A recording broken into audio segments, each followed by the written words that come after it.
my beautiful people, Fernando David here, and on this video we're going to be discussing pricing strategies.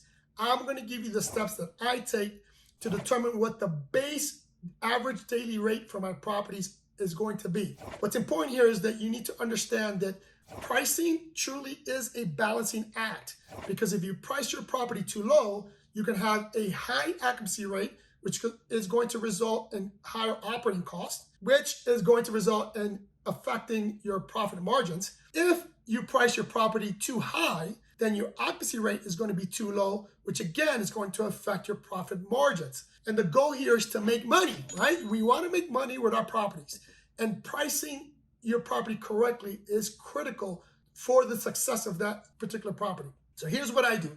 Your first step is to determine what your true operating costs are going to be. And what you need to take into account are the following: mortgage, insurance, taxes, light, water, some of the stuff that is common to all of us. But the area in which many people make mistaken is that we don't take into account the following small incidental stuff. For example, how often do we have to replace the towels, the sheets, the cups, the plates?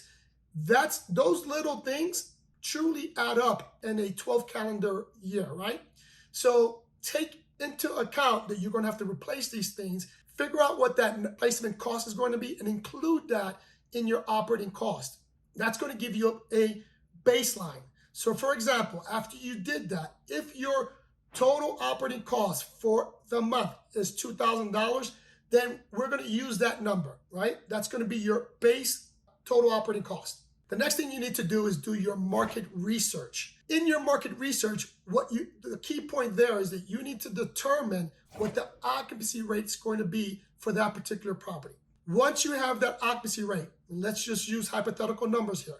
Let's assume that through your research, you determine that the occupancy rate for that particular property is going to be 50%, meaning more than likely you will reach 50% occupancy rate every month or consistently in a 12 calendar month. So now we have $2,000 and we have an occupancy rate of 50%, which in terms of days, we're looking at 15 days per month. So I'm going to take 15 days. I'm going to divide those 15 days by $2,000, and it's going to give me an average monthly daily rate of $133.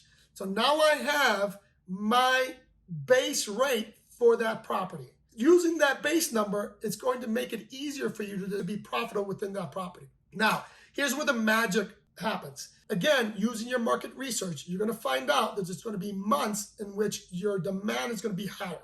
And or if you have days in which you can have or days within that month, which those days are going to have a higher demand.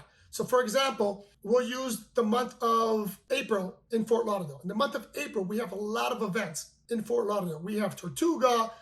This year we had the Miami Film Festival. We had a lot of events that increased the demand for short-term rentals. During those events, I can increase this daily rate, which again increases my profit margins. Now, this is going to require a lot of work on your part. If you want to take the easy way out, I highly recommend you do one or two things. Number one, which is probably, in my opinion, the best way to do this, is hire a company like us and learn from them. Learn how they do it so that you can later on, if you decide to do it yourself, you can do this yourself. And again, it's going to help you greatly because, and I'll put it in terms of numbers. Most likely, if you hire a company like us, you're going to have a higher revenue. That higher revenue offsets the cost that you're going to incur by hiring us. The second option is to buy a pricing software like AirDNA or PriceLabs, just to name two pricing softwares. Because with those pricing softwares, now it's still going to require some work on your part, because you're still going to have to put in the data, take the data, analyze that data, which is extremely important, so that you can make sure that you have your properties priced correctly for each day, right? This is important. Each day. If you look at my calendar for any property, you're going to see that in a 30-day window, each day may be completely different. You may have one day that's $150 per night, and the very next day may be $250 per night. But it's because the system And our market research tells us that there's a higher demand, or people are searching for that particular day more than others. This is why it's so important that you understand this, right? Understand how to properly price your property, and or it's super important that you have either a company like us or a pricing software to help you determine and help you price your property correctly. One of the biggest mistakes that I see in this business is people setting a price and then just keeping that price there. You're not doing your property, your business, a service by doing that. I hope this information was useful. If it was, do us a big favor. Hit the like button. If you haven't subscribed, subscribe to the channel. Share this information and follow us on Instagram. I love you guys, and I'll see you in the next one.